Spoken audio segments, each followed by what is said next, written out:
Do you know poverty has a language? Question is, are you moving around town speaking poverty? Or you thought it doesn't show? You know, the same way you can tell someone is wealthy, by the way they speak, by the way they address people, by the way they dress, you can tell poverty from the same things. How they speak, how they respond to things, and stuff like that. Today, I'm going to talk about that, so stay with me.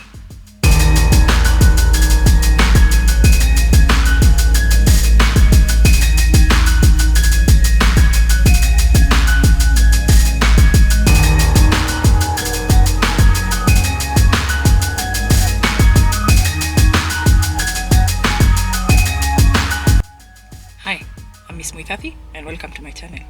I talk about personal finance, building wealth, money, life, without pretending like everything is just easy, because it's not.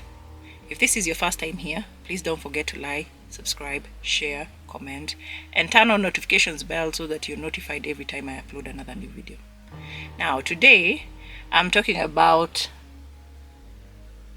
the language of poverty, I'll be giving you a few examples and a few markers, things that tell, that tell on you. Number one, linguistic scarcity markers. I'm sure you've heard people say something like, I can't afford it. That right there is a marker. It tells on you. And you'll find you're saying that when it comes to something like a cup of coffee that is worth 350 shillings or 500 Kenya shillings. Not just a car. So when you say that, I can't afford it, that's a permanent identity statement that you've made right there. Another example is, we don't do that, okay? This is where you would see someone dismissing something like a dental checkup or birthday dinners. And you'll find this person, or you'll find someone saying, that's not me. It's not for us, not as choices. Another thing is, you'll hear someone say, it's too good for me. Someone gives you something like a nice designer coat, something nice, an expensive perfume, and you feel like, no, it's not, it's too good for me. Yeah. Someone gives you something nice and you comment saying it would look ridiculous on me. Yeah, that right there, you've marked yourself. Someone gives you something nice, you say it's too good for me, or that's not for people like me. Who are people like you? Poverty stricken. Why are you marking yourself? And that's why you'll find this group of people, even if they hear there's a scholarship somewhere, they'll never apply for it. Even if they need to do something about their health, they'll never apply for something like a gym membership. Another poverty language is using future blind grammar. Something like, I'll do it later. Procrastinating. For example, you have a leaking tap. You never fix it until it causes major damage, not out of laziness, but fatigue. Another one is, you'll find them asking, what's the point? What's the point of even doing that? What's the point of going there?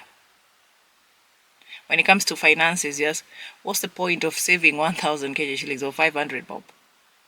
You think of it as too small that it won't change anything. Yeah, that's your reason. 100 Kenya shillings to you is nothing. You see it because you're expecting big differences. So the small differences, they don't make any impression on you. You don't see any change. So you keep asking yourself, what's the point? That's a poverty language. You have no future tense. And that's why you're out here saying, if I get money, not when I earn, showing no assumed progression. You'll find these are the same category of people who say, when it comes to things like investing, when you talk to them about investing, they'll come back with something like, by then I'll be dead anyway, so what's the point? And they'll pull these jokes when it comes to when you talk to them about things like retirement plans or long-term health goals. Poverty language. You might think you sound cool, but you're marking yourself. And that's why we say sometimes, as much as someone else really wants to help you, what you believe can destroy you. Okay? And that's why you need to go and get my book, Who Taught You Money? Okay? It will help you kill some of the beliefs that you have, old beliefs, old money beliefs. Because some of them can trigger, most people are triggered by what they learned when they were kids about money, about building wealth, about investing, and stuff like that. Okay? Now, another poverty language is using victim stance vocabulary. Okay? And this is where you'll hear someone say something like, they won't let me, they won't allow me. And these are the people who, they have something to blame. Either their parents, their kids, the system. It's always someone else's fault. So they'll always find an excuse for not applying for a job. Without even knowing the requirements. They've decided already, they won't let me. Another example, they'll say, or you'll hear someone saying, that's for rich people. Let's say you go to a market, okay, a Soko, and you see nice apples, grapes, those nice fruits. And then you hear someone say, oh, that's for the rich and the wealthy people. You're saying this about fresh produce. If someone asks you to go for therapy, you think, oh, that's for rich people. Even something as simple as a library program, something that can help you. You've already decided in your mind that is not for people like you, it's for rich people. You've marked yourself. Another sign is you overuse should and they. For example, you're complaining, you say, oh, they should lower the rent, they should do this, they should do this. It is never your fault. So instead of you looking at it from a different perspective, like if the rent is expensive, I can look for a roommate, you just see someone else has to solve the problem for you. They. Victim mindset. Thinking, I have no choice. All these are languages, poverty languages. I have no choice. What do you mean you have no choice? For example, these are people who say this about payday loans, and they're busy ignoring alternative community resources. Next, another poverty language, or another sign that you're speaking poverty, is hoarding and resource guarding behaviors. Have you met those people who hoard stuff? Even cars. Someone has a car, they're not using it, but they're not disposing it either. That's hoarding behavior. Even houses, you enter a house, someone is so cluttered, you know? You're a hoarder. You don't want to let things go. That's a sign of poverty. You're speaking the language of poverty without you knowing, unconsciously. You find someone stockpiling condiments. For example, you have 50 ketchup packets, but you still buy full bottles anyway. Make it make sense. Or you'll find other people keeping broken items. It's broken. You can't use it. Dispose it. But no, you want to hoard it. For reasons yeah? There's poverty that is disturbing you right there. You'll find other people hoarding or holding on to a broken TV or a broken system. Reason being, maybe it can it can be fixed. Just in case it can be fixed. Why don't you sell it? Use the money for something else. But no, you have no choice. The only choice you have is to hold on to it. Well, poverty language. Another one is overfilling plates. And we can't even invite you to events and stuff like that. Because now you don't even know how much food you need. So you overfill your plate. You're taking more food than you can eat. We invite you, there's a buffet, you're overfilling your plate. And then after that, you fall sick. You start vomiting and stuff like that. Or you leave a lot of food on your plate. That's a sign of, that's a poverty language. These are things that people look at you, listen, behaviors, stuff you do. And they can tell. Another one is like refusing to throw away expired food. You'll find someone eating canned foods that I've said for something like 2 years old. The excuse that you have is so that it doesn't go to waste. And it's already expired.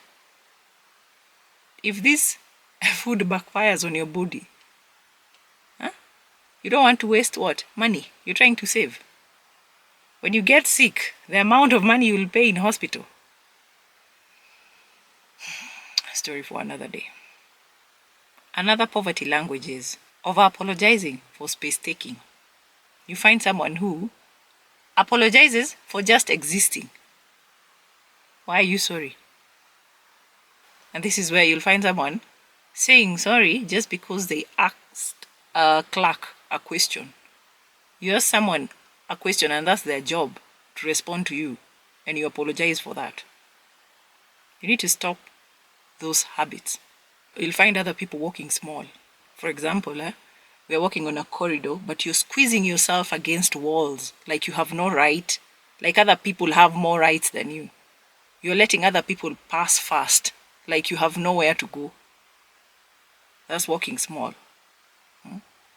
Another set of people is asking people permission for basics. For example, you go visit your friend's house or a relative's house and you ask for permission, basic permission to go use the bathroom. Over apologizing because of taking up space. You shouldn't be doing that. Okay? That's poverty language.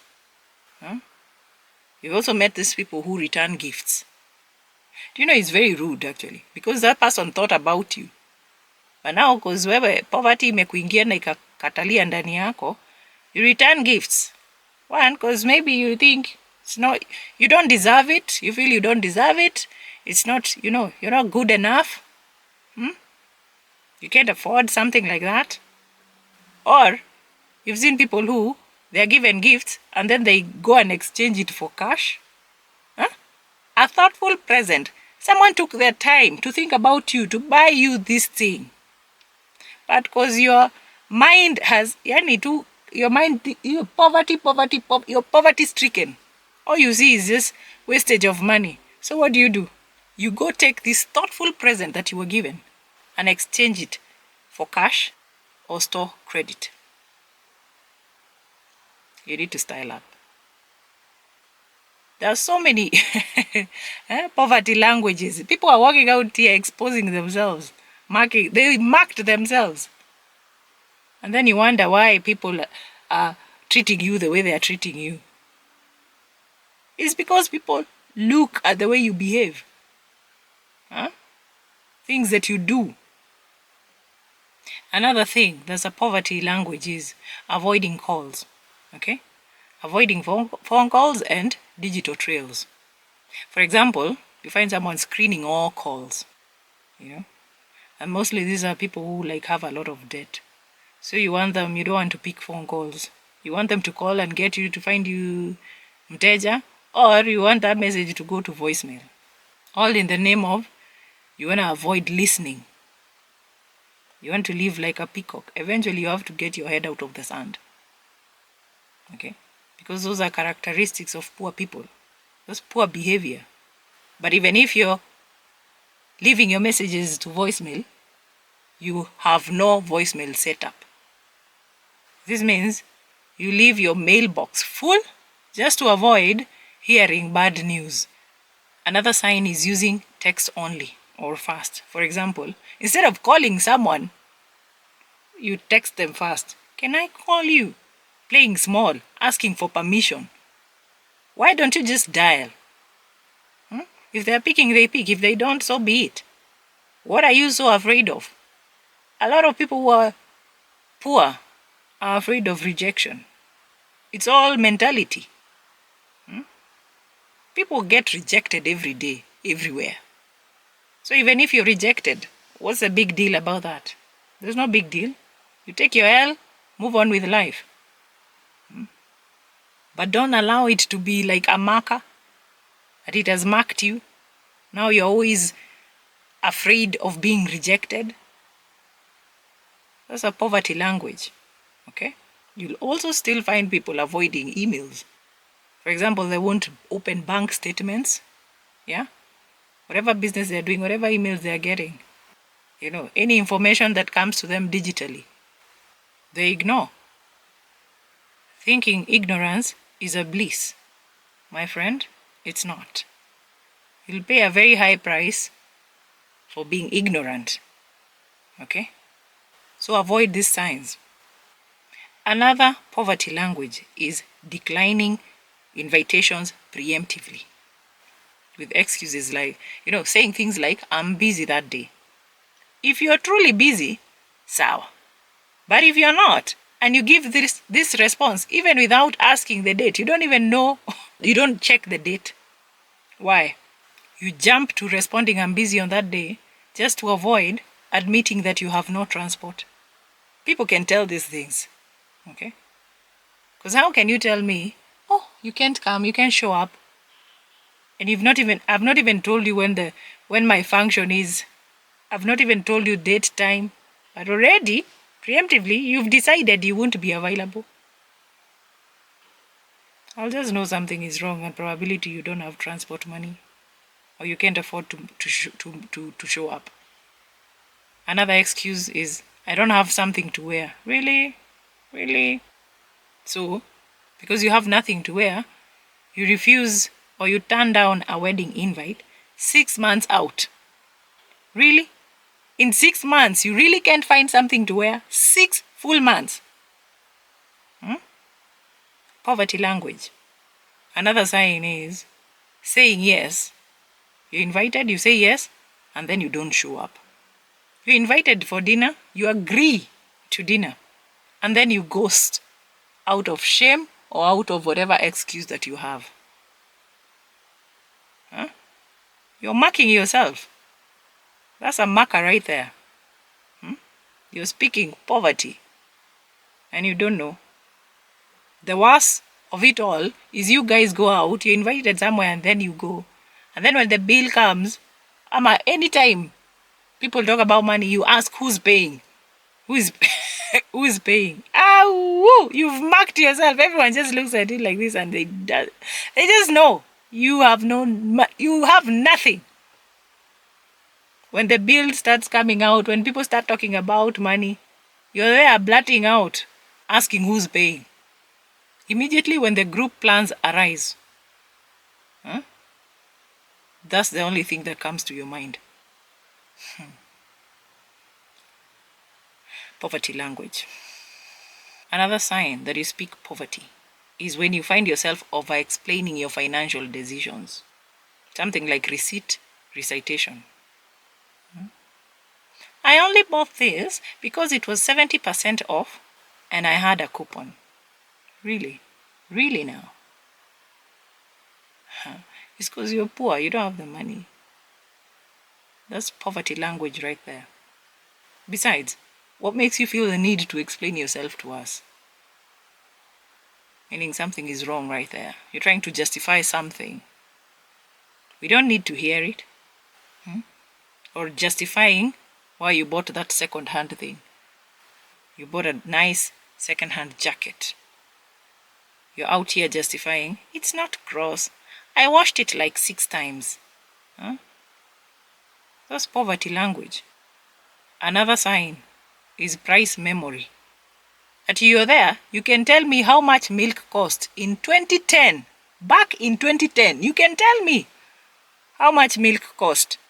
But you can't tell me how much is in your bank account. You don't know how much bank balance you have. Come on.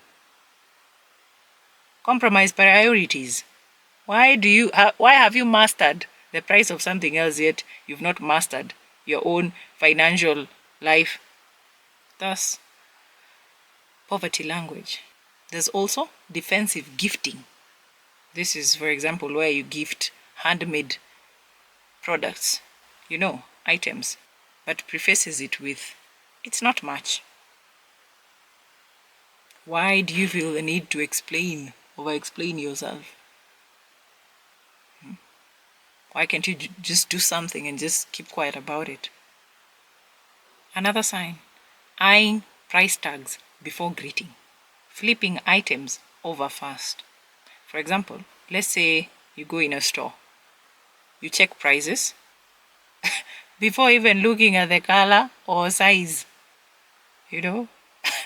Maybe even something is not your size, but the price itself, hey, you're blowing things out of proportion. Looking at the wrong things. That's you flipping items over fast. You're busy in stores or whatever, scanning for prices. For example, you guys go to a restaurant.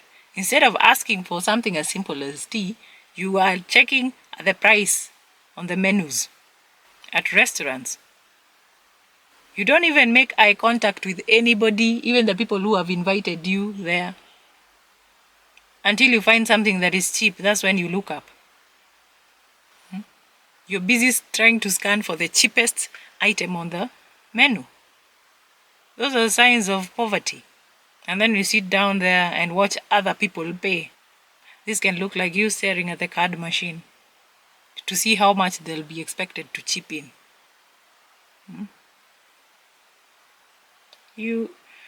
We need to do better as a people, because we are out here embarrassing ourselves, exposing ourselves without knowing. Some, as I said, consciously, others unconsciously. And then when you're told to pay or to chip in, you check your own wallet first. And you're not even hiding it. Simply you picking in your wallet when everyone else is looking at you before saying, sure, let's pay. First, you're asked, can you chip in? Instead of saying yes right there and then, first you check your wallet. You've not responded. Kwanza uangalia, and then after seeing your wallet, that's when you agree. That right there shows them, this guy, there's nothing. Check yourself. Another poverty language people use out here is catastrophizing small expenses. And this is where you'll hear someone who paid parking. For example, in Nairobi City, parking is 300 shillings or something like that. Although they're increasing it to 500, I understand. So they pay that amount, and that equals to 1 whole week ruined. When they pay for that amount, that 500 shillings or 300 shillings, everybody has to hear about it. It spirals into, I can never get ahead. You catastrophize something small into, you make a mall into a mountain. Or you meet someone who has lost something like 2K. Or someone who has lost 1,000 Kenya shillings. To them, that is panic. Panic attack. And then you'll find these people retracing their steps for hours. They're not doing anything constructive. They're not letting it go. They won't. They'd rather lose work time. Trying to trace back their steps to see where they lost this 1,000 Kenya shillings. Another example is when they get unexpected school fees. For them, equals crying. They're breaking down.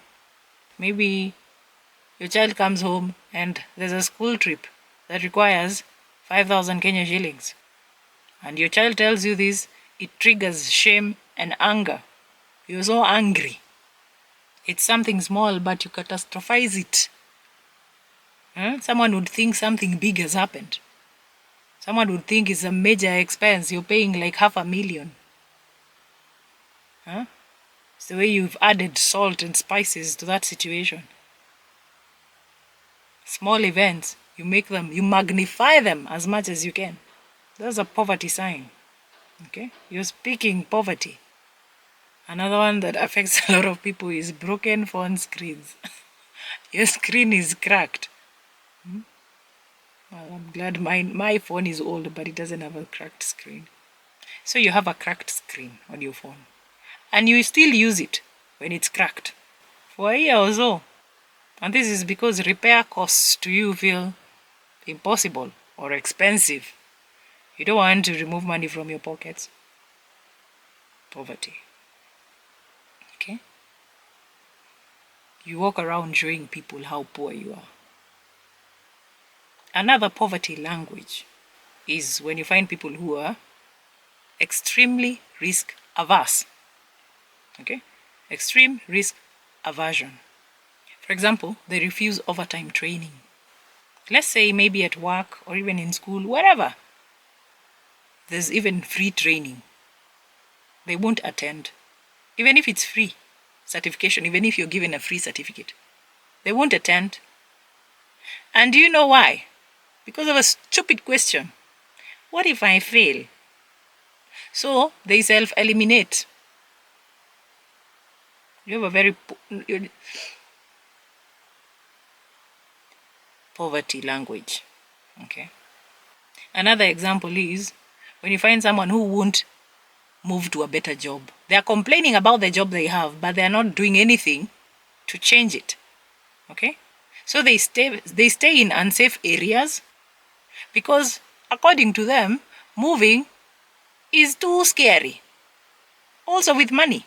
You'd rather have your money in a savings account where your money is affected with it, by things like inflation, because you're too afraid of moving your money to something like a rates or bills and bonds, because you don't want to find out about bills and bonds and other investments. They sound too scary for you, so you don't do it. You won't move to find something better. That's poverty that is affecting you right there. Another set of people are the ones who avoid credit building. Okay, so they won't get something like a secured card, even with something like 20,000 Kenyan shillings deposit, just because they fear debt. There's good debt and bad debt. But because someone has a certain type of mindset, they believe all debt is bad. Have you met people who also say no to free money? So they'll never apply for a government grant. According to them, is due to complex forms. How do you expect growth? How do you expect to come out of poverty? If you keep speaking poverty, whether by sign, verbal, it doesn't really matter. How do you expect to come out of it? Wealthy people, they take advantage of everything, even these grants. But because your mindset is a certain type of way, that's free money and you can't take it. Besides, it's not for people like you, right? Another poverty language is when you're being hyper-vigilant about balances. You'll find yourself checking your account 5 times daily, even after payday. It's like you can't believe. Keep checking your balance. You keep checking your balance. You're doing mental math in every aisle. That's why when you've gone out for shopping, every item you pick, you add 1 + 1 + 1, item by item before reaching checkout. Or calculating tips manually. You're staring at the bill, doing percentages, panicking. Others, you'll find them watching the ATM screen. They've gone to withdraw money. They're watching at that ATM screen.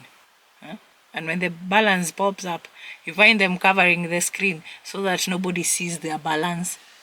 Really? And imagine out here, people are just minding their own business. But the moment you start acting funny, trying to hide the balance, now even I'm curious to see, what is this person trying to hide? Poverty mindset. It shows. These things you do out here, people can tell, they can see through that mask. Another poverty language is hunched posture in financial settings. This is where you shrink at bank counters. You're just shrinking. Shoulders forward. And then when you're talking to the teller, your voice shrinks when you're asking about the balance. Or when you're asking about the fees. Or you're folding your arms over your chest in places like stores, supermarkets, having that protective stance as if you're expecting judgment. For others, they tilt their heads down. Okay? For example, when they are handing over cash, because they're avoiding watching the cashier count the money. Others, you'll see them fidgeting with coins. Rattles loose change in pockets, nervously waiting. Watch out for these things. Last but not least, when you have delayed eye contact when paying. You're looking at the card machine, not the cashier's face. That's a telltale sign. You're panicked, you're watching the receipt print. You're fixated on the paper to avoid the thank you awkwardness. Others, they'll pretend to check their phones, As the total is announced, they scroll their phones to avoid reacting. If they don't have a phone, they look at the floor while counting exact change, as if they're ashamed of the coins. Lastly, tensing when the check arrives. It arrives and you freeze. Your shoulders rise, something just happens, and your breath stops for a second. And then it looks like there's forced casualness. It's the responses that expose us. You say out loud, "Oh, already?" People can hear you. You say that too loudly, maybe unconsciously. Most of the time these things people do without them knowing. The check arrives and you're slow to reach your wallet. Why? Because you want to see if there's anybody else who's willing to pay for the bill. Or that quick mental split where you start calculating your share, someone else's share, the tip, and tax in 3 seconds. Visibly stressed. You think people can't tell, and they can tell. Even when you're doing that math in your head. Or the sigh of relief. When someone says, "I've got this, I'll pay for this bill." That sigh of relief. Poverty language. Followed by over-the-top gratitude. "Oh, thank you so much." Really. You've exposed yourself. Well, there's so many ways. I can't name all of them now. That's how you can tell the difference between the wealthy and the poor. If you thought poverty doesn't have a language, now you know it has a language. You find out how you're exposing yourself out here. Okay? Yeah. Because, as I said, we have to be better. Some say fake it till you make it. Some say even if you slept hungry, don't show the world that you slept hungry. Sometimes try to mask these things. Okay? Be better. Choose better. Okay? If you have old patterns of doing things, you need to break those old patterns. Okay? And you need to change your mindset. Otherwise, you live your life speaking poverty without you even knowing. But now, if you've listened to my video, now you know. Now it's for you to know what you need to stop. I'm not telling you to stop everything all at once. Maybe I've mentioned several things and you feel like 3 or 4. I've exposed 3 or 4 things that you do. Maybe you can start by killing one habit or one thing that you do. Okay? Yeah. Maybe it's the way you speak. Maybe it's the way you behave when a bill arises. Maybe it's the way, you never know. You know yourself better. Okay? But you go get my book, Who Taught You Money? It will help you understand a lot of things and your beliefs about money. And it will also help you understand why you do the things you do and why you respond the way you respond about money. The link is in the description. Well, I hope this helps someone. Hold on. Just know at the end of the day, the same way you can tell from a distance, using words, the way people verbalize, the way people behave, character, their stance, the way they stand, all those things, the way you just use that to tell that person is wealthy, is the same way people can look at you, at your behavior, the way you speak, the way you treat yourself, the way you sigh, to tell if you're coming from a poor background. Okay? And remember, you can come from a poor background, but you can change things for yourself. You might have been doing that, but that can change. Only if you decide. At the end of the day, the decision is yours to make. We don't force people here. I was just letting you know. Okay?